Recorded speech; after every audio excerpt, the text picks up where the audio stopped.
Michigan's 2026 elections, crisis election. This is Raging Michigan Moderates. Michigan is about to get punched by its own election system, and most of our voters here have no idea how many power switches are flipping at one time right now. This isn't just about the governor's race, and anyone trying to tell you that, they're possibly lying by omission if they do.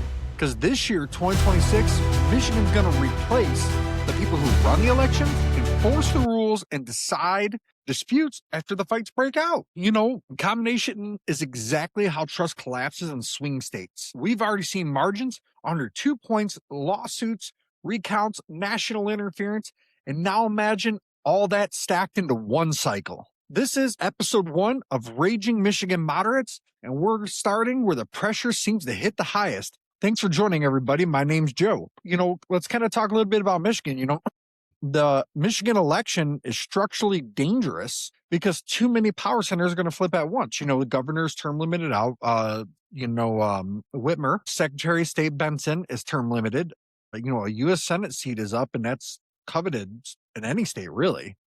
You know, tons of legislative control is in play. You know, Supreme Court of Michigan seats are on the ballot, so this matters. And folks, if you don't know, those Supreme Court picks kind of help set the law of the land when everybody's disagreeing, so make sure you vote for that. It's very, very, very important. You know, that means the executive, the election referees, you know, the judges are all going to make the final calls, and all this is going to change together, right? So we need to pay attention to that. You know, political science research, from what I've found, it shows the stack turnover drives post-election chaos, not calm. You know, we already rank among some of the top states for election-related lawsuits since 2020. The margins on the paperwork turn everything into warfare. You know, Bridge, Michigan and Michigan Public have both warned about this exact overlap. You know, voter trust in this state, I believe, is down by almost 50% since 2020. That's, you know, hello. Depending on the issue, you know, Detroit News, WDIV, you know, polling shows fewer than half of the voters expressing confidence in our election administration. You know, whether, you know, the Republicans fear people cheating, the Democrats fear people being suppressed. You know, both sides think the system is rigged against them. The fear doesn't lower turnout, it inflames it and makes everything worse. And people don't vote on the issues, they vote on the rage. You know, campaigns are exploiting your fear, no matter which side it is, because fear mobilizes faster than facts. Michigan has already seen election disputes spill into state and federal courts. Think about what President Trump said recently. He brought up the idea. Whitmer had to come out with the video saying no. You know, you can track every case through Bridge, Michigan and the Brennan Center for all this stuff that's going on. You know, Benson's involved in a lot of it. It's kind of like dig a little bit into the governor's race, you know, just a little bit of a quick summary. You know, it already pretty much revolves around Benson, John James, Mike Duggan. You know, obviously Benson brings that statewide recognition from, you know, being Secretary of State. You know, and she runs elections during record turnouts. You know, John James brings the consolidation of the GOP, hopefully, for them. Not saying I hope they get elected, you know, and national donor pipelines, which can hopefully, you know, push him past the line. You know, but Mike Duggan brings something that's dangerous to the system. Remember, he got elected on write-in, if I'm correct, in Detroit. So don't count them out. Now, Bridge, Michigan reports all three have raised significant money, though. The money doesn't buy votes, but it can buy survival and keep you in the race, you know, but that's why this race is already hard. You know, Benson's strength is institutional, and obviously she got that, you know, natural credibility with the Democratic voters, you know, but her weakness, though, is the election administration is now a political napalm. It pretty much is everywhere in America. If you can cast a vote, it's probably that way. You know, James benefits from a clean partisan contrast. You know, his challenges are many, and I think that his campaign underestimates the challenges. You know, winning moderates in a state that punishes extremes, and, you know, he's very aligned with the president, so that is a very critical thing for him, but he's also got to get more specific in some of the things he wants to do. I think that's what a lot of the voters would like to see. Mike Duggan's advantage is math, not ideology. He doesn't need to win debates. He just needs to peel enough votes from both sides to push him over the finish line. You know, Bridge, Michigan outlines how his entry has scrambled turnout models. And in a lot of polls, it still shows John James ahead. And when you kind of look at it, A lot of that's because of Mike Duggan. No, he's a wild card. Do not count him out. He won unrighted. That's like almost impossible to do. Well, let's kind of switch gears just a tad bit. We're going to go towards the U.S. Senate and national money. Michigan U.S. Senate seat, because Gary Peters is going away. It's already a national target because the polling is extremely tight. When the Senate races seem to begin, outside money flows in because the Senate's a very powerful body. Michigan has been treated as a firewall and a flip state in almost every election cycle now, depending how you view the state. A lot of my friends and me would both like to call us a purple state. But once that national money arrives, the issues that matter down to the local level, they have a tendency to seem to want to disappear. Outside political action money, historic spending right now, it's doubling the ad volume in battleground states, especially here in Michigan. Federal Election Commission data from Michigan confirms this pattern. So if you want to know the FEC data from Michigan, Democratic infighting is weakening them for certain things in the general election. They've got to figure that part out. Republicans are trying to consolidate. We'll see if that sticks, because there's a lot of division within the GOP and MAGA right now, even more than there ever was before. But the national parties could care less about the voters here. The Michigan symbolism, that's why the ads get nastier and simpler. The voters resent out-of-state money, but we still get moved by it. It's like paid protesters. That's a real thing. Look on the main show. Look up paid protesting. It's like they're actually real companies, people. It's an actual real thing. But, the contradiction decides races, right? That contradiction. And, you can verify spending through FEC filings and national coverage. But just remember, it's not always direct money. Sometimes this stuff is done via charity.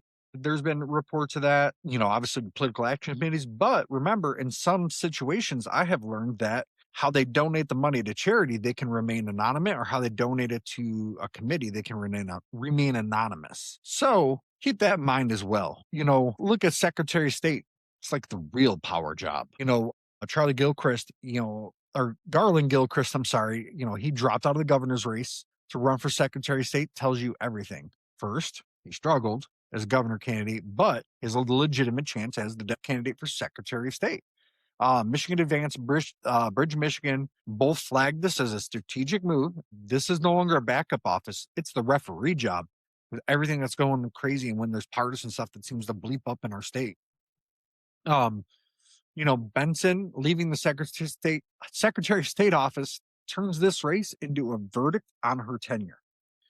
Republicans see SOS, they see she got a lot of controversy and she blocks a lot of things which they don't agree with. The Democrats see it as a firewall against chaos.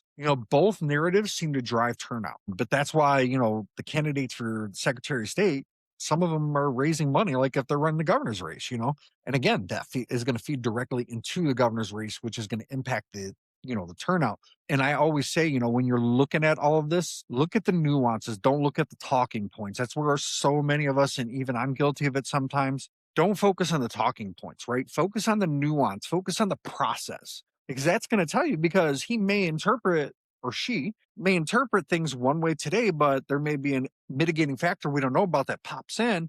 Okay, well, now that's going to change. Well, what's their thought process like? How are they talking about questions? How are they responding? Not just the talking points, because that'll give you an idea, at least in your gut, of how they're going to respond to things that you care about. Let's talk a little bit about the voter roll warfare that's going on between Benson and Macomb County. The Macomb County voter roll fight exploded because it touched on some legitimacy, though from what I've read, not as much as they had originally thought. Claims of non-citizen registrations were publicly challenged by the Secretary of State. The state reviews found multiple categories, not a single smoking gun. Michigan Public reported that eligible voters, removals, and clerical errors were made. Like all that kind of combined, that was the multiple categories. The damages coming from how the accusations were made, right? That's, because these public claims can turn into big issues, and then it turns into a political weapon, and then trust in the system takes a hit. And then next thing you know, nobody's going to trust any election. It's just going to be pure chaos.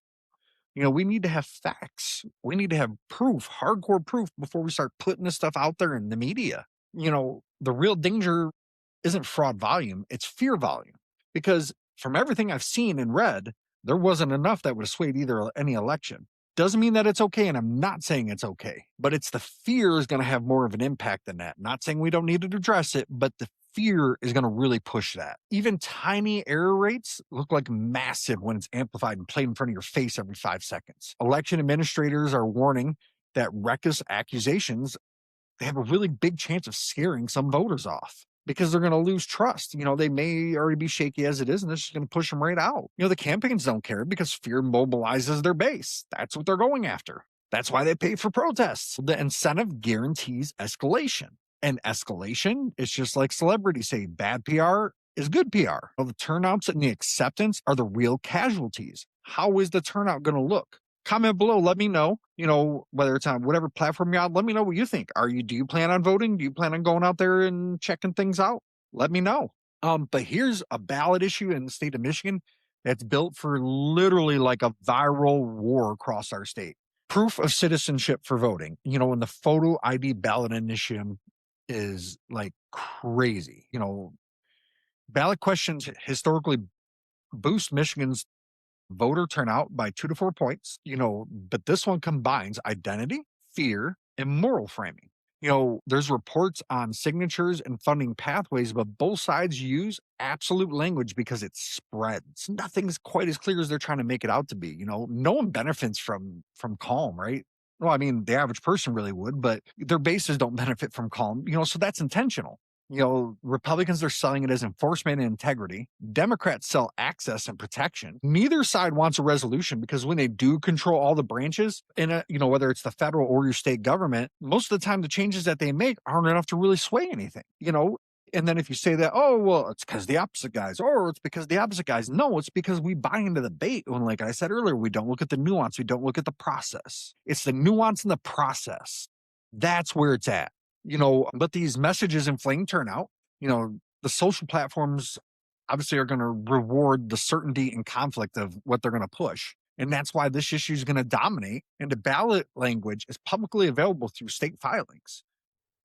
I'm not going to tell people to vote one way or the other, but kind of here's my thought process on it. I haven't really made up my mind yet. If you're driving a car that can kill people just by you hitting the wrong pedal on by accident, you have to have a license for that. You want to buy a home, you have to have a license for that, or an ID, I should say. You want to buy alcohol, you want to buy a gun, anything, you have to have an ID for that. So I guess it doesn't seem so crazy to me that you need that ID to vote. I'm not saying that we have to be that way. I'm just saying it doesn't seem crazy to me. I did see a Republican congressman say that we should give, or, that the state should essentially pay for the IDs so that way everybody has one.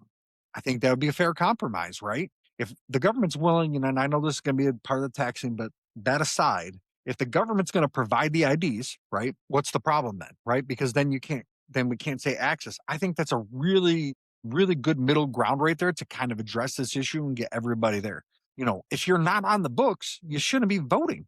That's just how it goes. I mean, that's technically how it's supposed to go, or the idea anyways. I'm not saying immigrants shouldn't vote. I'm just saying if you're not on the books to be able to vote, you shouldn't be voting. If you're not eligible to, you shouldn't be voting. The problem is I don't know the exact details, but I know in some states they try to make it so, certain people can vote that shouldn't be able to vote. The problem is a lot of it's cherry picked in special instances, and I haven't really seen any complete across the board change that allows that though. So that's just kind of my position on it. If government's willing to take care of the ID thing, boom, there you go. Because even if you have a hard time for access getting places, well, in order to do certain things, you need ID anyways, so you got to get it regardless. But let's kind of switch over to a special election that nobody is watching, okay? Just think about that. Special elections flip power, but they do it very quietly. I mean, recently, a lot of special elections have really kind of like blew up because everybody's like, oh, look, they flipped a red area and or a blue area, and depending on it, so meh. But turnout can be less than half of a general election for that. That magnifies organization over popularity. The Michigan Senate special election proves this 1,000%. Local reporting shows tight primaries. So we need to really pay attention to this. The campaigns treat these races like laboratories. I encourage you to go to michigan.gov, look up special elections in your area. This stuff matters. Michigan Advance has documented all this repeatedly that I'm telling you. And it's pretty common knowledge out there if you didn't know. I mean, may not be too far into that. But one seat can change committee control, which can impact things like education. right? This ripples statewide. What works here gets scaled later. Ignoring these races is like strategic malpractice if you're a politician. But this is how power shifts quietly. We'll kind of shift over into the Supreme Court of Michigan. Michigan Supreme Court races are usually ignored until it's too late. Like this year, I don't think I've seen ads on it, but this year I don't really think I've seen a whole lot. But I also don't watch as much TV, but I haven't seen them online either. Have you guys? Let me know. I haven't really seen too many Michigan Supreme Court ads. I used to see them. I remember previous elections seeing them, but this court decides election disputes, constitutional challenges, ballot things that can get put in front of it. Judicial races are labeled nonpartisan, but run politically. Money and endorsements matter, just like every other election. Follow the money. And if you want, like, they're going to tell you the legal mumbo jumbo, right? They're going to be like, well, we are against abortion. We're for abortion. But, read in between the lines, read the nuances of how they're processing that. Like, kind of read the nuances because that's devil's in the details. If they go, I'm for abortion, but ABC. Okay, well, what's that ABC in there? Does that ABC give caveats to other areas? That's what you need to explore. Independent reports upcoming seat changes. Justices serve long terms. Their decisions outlast governors. They're there for a long time. No, but a lot of our voters lack information in the judicial races. They're just not put out there publicly as much, right? We get a lot of the hoopla and the raw, get you mad, that kind of crap. That's usually what we get shoved down our throats, but the court rulings, they shape legitimacy. Our state has seen this plenty of times before with the chaos, and ignoring the court invites it. Authority is written into the Constitution, but power lives there, right? We have to make sure we're paying attention to this. Make sure you're paying attention to how they think, their previous voting records, if they've been a judge before. Just look at the details, because certain things that you don't like, that your party's going to challenge, these people, it may be the ones that make the final call on it. So make sure you know that. Michigan's 2026 election is not normal, and pretending it is going to get people blindsided. This isn't red versus blue. It's trust versus breakdown and a trust in our government. Every office we covered controls how outcomes are decided and defended. This was episode 1 of Raging Michigan Moderates. Thank you for joining me. This is going to set the battlefield. Tune in Thursday. We're going to have a really big episode. We're digging down into the nitty gritty about electric rates in Michigan and why we pay some of the highest in the country. What are the details behind it that they don't seem to tell you? If you think this gets calmer, you're wrong. Share this with someone who actually votes. Next episodes, we're going to go even deeper next week on elections. So check out The Middle Ground Mike, our main show, and check out Fractured Justice True Crime. Frozen Secrets drops today as well. Thank you, everybody. My name's Joe from The Middle Ground Mike.